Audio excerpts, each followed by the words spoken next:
السلام عليكم أصحابتي كسر هذا القناة ومشكورة إن مقال عصب ما أنت حنسمين إن أنا عرورتي صبايد يوم مصر هذا مركا إن شاء الله يجا إلى قسم مشين كاسان قصينا سبحان قدر سنة دقيق ذي عصبة سكر أنت بس صبايد وقسمين كرتا لكن وكنا أسكت ترسنا إيه ما لبكون وحكا دقا جول صبايد أنت سان قدر سنة bir khaldan ayaa mashiinka geliyay birta ayaa rabaa inaan iska bedelo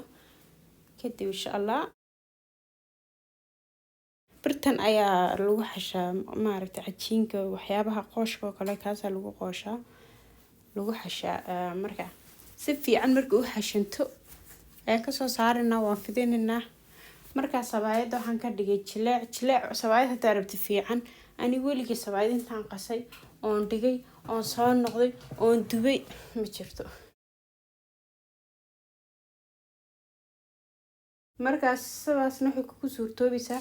daqiiqda aan ka sameeyay horta waa daqiiqda oo plain flour ka ah oo aan ku jirin khamiirku muhiimada ugu weyn waxa weeyaan inaanad adkeenin bahalka marka xashaysid daqiiqda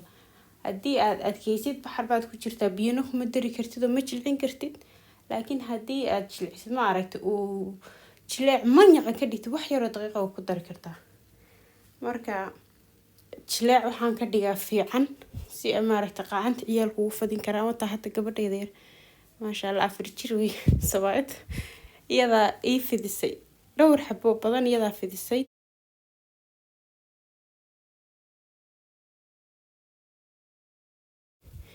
way laabtay hadda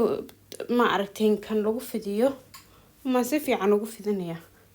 marka sabaayad iyaga samaystay misirkaas ayaa lagu cunayaa deewakaas ciyaalkana shaqo u noqotay misirkaasna maasha Allah si fudud yaabisid saa u sameeyay haddana macaanka accidentan ku sameeyay runta uguma talagelin insha Allah waa idin la wadaagi doonaa markaan sabaayada aan sameyno muuqaal waxa ku xiga guri hagaajis ayaa ku xiga insha Allah guriga la iska kala ururin iska xaqi ila socdo insha Allah haduu muuqaalkan soo gaaro subscribe like inta waa free insha Allah noo saar aadi kaaga mahadcelinayaa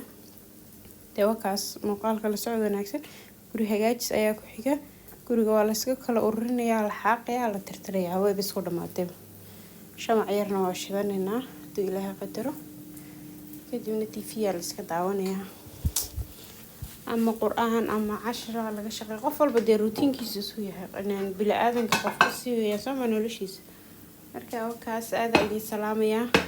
taawasho wanaagsan